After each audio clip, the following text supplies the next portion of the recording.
ඔන්න සිතුමි අක්කා හෙට අපි මාලිගාව වඳින්න යන්න ඉන්නේ. ඔයත් එන්න ඕනේ. බෑ නම් කියන්න එපා. දවසම ඇවිදිමු. මට ඔයාලගේ පැත්තේ ලස්සන පෙන්නන්න. මොකද බොරු කියන්න ඕන නෑනේ. මම දළදා මාලිගාව තාම වැඳලා නෑ. කෑම බීම ට්‍රාන්ස්පෝර්ට් මම දෙන එකේ නෝන්ලා දෙන්නට තියෙන්නේ මාත් එක්ක එන්න විතරනේ. තෙනුක අසල තිබුණ පුටුවක ඉඳගෙන සිතුමිට එසේ පැවසුවේය. ගිරවෙක් වගේ ඒ කියපු විදියට කොහොමද අපේ බෑ කියන්නේ? හරි හරි. එහෙනම් හෙට ෂොප් එක ක්ලෝස්. යමු. මල්ලිගෙත් ආසාවනේ. සිතුමි එසේ පැවසූ විට තෙනුකගේ ඉහේ මලක් පිපුණා වගේ උනේ සයුරි හෙට දවස Taman සමග සිටිනවා නේද කියා සිහිපත් වෙලයි. දුවේ දළදා හාමුදුරුවන්ට බාර වෙන්න. දුවගේ ওই ජොබ් එක ඉක්මනට ස්ථිර වෙන්න කියලා. එතකොට අපිට හිතේ බයක් නෑ දුවේ. මගේ දූ ගොඩක් වාසනාවන්තයි. වරදින්නේ නෑ මගේ අම්මට. පරිස්සමට යන්න. සිය මව විසින් බාරවීමට දුන් පඳුරද රැගෙන සයුරි ඇගේ අම්මගේ දෙපා වැන්දේ අම්මවත් මතක් කරලා මල් පහන් පූජා කරන්නම් කියා පවසමින්ය. තෙනුකගේ සිය දෙමාපියන් මිය යෑමෙන් පසුව ඔහු තම අම්මත් සිය තාත්තා සමග කොහෙවත් යාමට නොහැකි විය. පසුව ඔහු විදේශගත වූ නිසා ඔහුට මෙවැනි අවස්ථා අහිමි වූ වාර බොහෝය. නිල්මානෙල් මල් සහ නෙළුම් මල් සමග එළඟි තෙල් පහන් හඳුන්කූරු පහන්තිර තෙනුක විසින් මිලදී ගත්තේ ඔවුන් තිදෙනාටමයි. සයුරි විසින් ගිලන්පස සහ චතුමදුර නිවසේදීම සකස් කරගෙන රැගෙන විත් තිබුණේ අප්‍රමාණ ශ්‍රද්ධාවක් හිතේ තියාගෙනයි. හිතට පුදුම සැනසීමක් නේද අක්කා දැනෙන්නේ. තෙනුක සිතුමිට එසේ පැවසුවේ සකස් කරගත් දෑ දළදා වහන්සේට පූජා කිරීමට යන අවස්ථාවේ. "ඔව් මල්ලි, මටත් දැන් මාස ගානකින් එන්න බැරි වුණා. අපි තුන්දෙනාටම එකට එන්න ලැබිච්ච එක ගොඩක් හොඳයි. දළදා හාමුදුරුවනේ, ඔබ වහන්සේගේ පිහිටෙන් මගේ හිත මේ හැම ප්‍රශ්නකින්ම නිදහස් කරලා දෙන්න. මගේ ජීවිතේට සයුරි ආව දවසේ ඉඳන් මම ඉන්නේ හුඟක් සතුටින්. ඒ සතුට මට හැමදාම දෙන්න." තෙනුක දොහොත් මුදුන් දීගෙන වැන්දේ එසේ ප්‍රාර්ථනා කරමින්ය. කෙල්ල බාරෙකුත් ගෙනල්ලා. ඒක හොඳයි. සිතුමි එසේ පැවසුවේ සයුරි විසින් සිය මව දීපු පඳුර එළියට ගත් අවස්ථාවේදීය. "දෙයියනේ, මම කොහොමද අම්මා කියපු විදිහට බාර වෙන්නේ? සර් කියපුවම මම එවෙලෙම එහෙන් යන්න ලෑස්ති වෙන්න ඕනේ. ඒක ස්ථිර එකක් වෙන්නේ නෑ කියලා මම කොහොමද අම්මට කියන්නේ? අනික ඒක ජොබ් එකක් නෙවෙයිනේ. මම සර්ට උදව්වක් කරන්නේ. මම කොහොමද බාර වෙන්න ඕනේ?" සයුරි දළදා වහන්සේ දිහා බලාගෙන එසේ සිතන්නට විය. "සයුරි, මොනාද ළමයි ඔය පඳුරත් අතේ තියන් ඔච්චර කල්පනා කරන්නේ?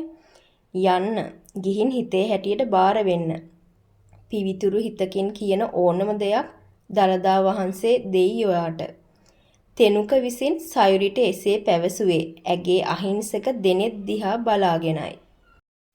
"දළදා හාමුදුරුවනේ, මගේ ජීවිතේ වින්ද දුක් ගැහැට බොහොමයි කියා ඔබ වහන්සේ හොඳින්ම දන්න කරුණක්. මගේ ජීවිතේට වගේම මගේ පවුලේ අයටත් හිතට සැනසීම දුන්නේ තෙනුක සර්. මට ඔබ වහන්සේගෙන් ඉල්ලන්න තියෙන්නේ සර්ගේ හිතේ තියෙන හැම බලාපොරොත්තුවම ඉෂ්ට කරලා දෙන්න කියලා. එය ඉටු වුණාට පස්සේ මම ඔබ වහන්සේ අභියසට ඇවිත් කිරිපිඩු පූජා කර නිල්මානෙල් මල් දහසකින් චෛත්‍යයක් සාදා පූජා කර මේ බාරය නිදහස් කරන්නම්." සයුරි පඳුර ගැටගසන විටත් වඳින විටත් සිතුවේ එලෙසයි. "මේ දැන් අපි උදේට මොනා හරි කාලා පේරාදෙනියේ මල්වත්තට යන්. ෆොටෝ ටිකක් ගහන්නත් පුළුවන්නේ." තෙනුක එසේ පැවසුවේ කායක ස්ටාර්ට් කරන අතරතුරෙයි. "මොනාද ඉතින් අපිට කොල්ලා උදේට කන්න අරන් දෙන්න හිතන් ඉන්නේ?" "සිතුමි අක්කට මොනාද ඕන දෙයක් කියන්න අරන් දෙන්නම්." "සයුරි, මොනාද හොඳ කන්න?" "සර්ට කැමති දෙයක්. මට ඉතින් ඕන දෙයක්. සර් ඒක දන්නවනේ." හුඟ දවසකින් නොදුටු අවට පරිසරය දෙස සයුරි බලමින් එසේ තෙනුකට පැවසීය. එහෙනම් අපි තෝසෙ කමු. හොඳයි නේද? මට නම් මතක් වුණ ගමන් කටට කෙලත් ආවා." මුවගේ සිනාවක් මවාගෙන තෙනුක එසේ පැවසුවේ සයුරිටත් සිතුමිටත් ඇසෙන්නටය. ලංකාවට ආවත් හරි සයිවර් කඩයකින් තෝසෙක රහක් බලන්න බැරි වුණ නිසා තෙනුක සයුරිත් සිතුමිත් සමග කඩයකට ගොඩ විය. ඔවුන් අසුන්ගත් පසු එහි සිටි වේට කෙනෙකු ඔවුන් අසලට පැමිණියේ අවශ්‍ය මොනවාදැයි ඔවුන්ගෙන් ඇසීමටයි. අපිට තෝසෙ 12කුයි උළුඳු වඩේ 6කුයි තව නෙස්කැෆේ 3කුත් දෙන්න. තෝසෙ 12ක් ඇයි සර් එච්චර ඕඩර් කරේ? මට නම් 2කට වඩා කන්න බෑ. ඒ මොකද සයුරි බලන්න දැන් 9ටත් ළඟයි. පාන්දරම ඇහැරුණා නේද? කන්න හොඳට. සයුරි හස්බන්ඩ් කියන දේ නෝන අහන්න ඕනේ. කන්න. ඔන්න මට නම් ඉතින් තෝසෙ 4ක් කන එක වැඩක් නෙවෙයි. සිතුමි එසේ පවසා සිනාසීය. ඔයාලා මගේ channel එකේ තියෙන කතා කියවන්න කැමති නම් මගේ channel එක subscribe කරලා notification all දාලා තියාගන්න. wow මාරම රස සාම්බාරු එකක් ඒකනම්. කොච්චි සම්බෝලි සුපර්. මේ වගේ තෝස එකක් කාලා මැරුණත් සැපයි නංගි. සර්ට මොකද අද මේ වෙලා තියෙන්නේ? සයුරි එසේ පවසමින් සිතුමි සමග කටත් වහගෙන සිනාසුනේ තෙනුක ඒ පැවසූ ආකාරයටයි. එහෙම තමයි. ගෙදරදි මම අම්මම්මගේ සුදු පුතා. මගේ හොටෙල් එකේදී බොස්. මේ වගේ තැන්වලදී මම සාමාන්‍ය මිනිස්සෙක්. ඔයාලා වගේම. පුදුමයි නේද සයුරිට? ඒත් සිතුමි අක්කා නම් දන්නවා මම හරි සරල මිනිස්සෙක් කියලා. ඔවුන් එසේ කතා බහ කරමින් පේරාදෙණිය මල්වත්ත බලා පිටත් විය. ඔන්න අපි ආව මල්වත්තට. දැන් ඉතින් ෆොටෝ ටිකක් ගන්න තමයි ඕනේ. අද දවස මතක තියාගන්න. ඉතින් තෙනුක එසේ පවසා සයුරිත් සිතුමිත් සමග පේරාදෙණිය මල්වත්ත පුරා හිතේ හැටියට ඇවිද්දේ හරි සැහැල්ලුවෙන්ය. මේ ඔය දෙන්න එකට ඉන්න. මම ෆොටෝ එකක් ගන්නම්. තෙනුකගේ අම්මට පෙන්නන්නත් මොනා හරි තියෙන්න එපැයි. සිතුමි කළ යෝජනාවට තෙනුකත් සයුරිත් කැමති වූයේ සිතුමි පැවසූ දේ පිළිගෙනයි. හෙලෝ ගිම්හන් අයියේ මේ ඔයා අද හවසට එනවනේ. කොහේ යන්නද මිෂෙල්? මට අද අපේ තාත්ති එක්ක පොඩි වැඩකට එළියට යන්නත් තියෙනවා.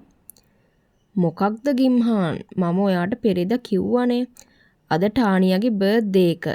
අනේ මට යන්න ඕනේ. මිෂෙල් ඇඳේ මුණින් අතට නිදන් පිලෝ එකත් ළඟට අරගෙන තමයි ගිම්හාන් එක්ක මේ කතා කරන්නේ. ඔයා අද අම්මගෙන් කොහොම හරි පර්මිෂන් ගන්න. ඔයාගේ බෙස්ටිනේ. අම්මා යන්න දෙයි. මම තාත්තට පොරොන්දු වුණානේ ඊයේ. මට අමතකුණා පාටි එක. අනේ මේ ගිම්හාන් ඔයාගේ තාත්තිට පොරොන්දු වෙන්න කලින් ඔයා මට පොරොන්දු වුණානේ. ඔයා අනිවාර්යෙන්ම එන්න ඕනේ. නැත්තම් මම ආයේ වචනයක්වත් ඔයා එක්ක කතා කරන්නේ නැහැ. අයියෝ ඔයා නම් වෙලාවකට ඇණයක් මිෂෙල්. හරි මම එන්නම්. හොඳ ළමයා. ආදරෙයි බයි. මිෂෙල් එසේ කියා කෝල් එක කට් කරලා අනිත් පැත්ත හැරෙද්දි ඇය දුටුවේ ඉන්නට අතත් තියන් කේන්තියෙන් ඉන්න ෂෙරිල්වයි. මිෂෙල් තමුන් මොකද්ද ඔය නටන නාඩගම?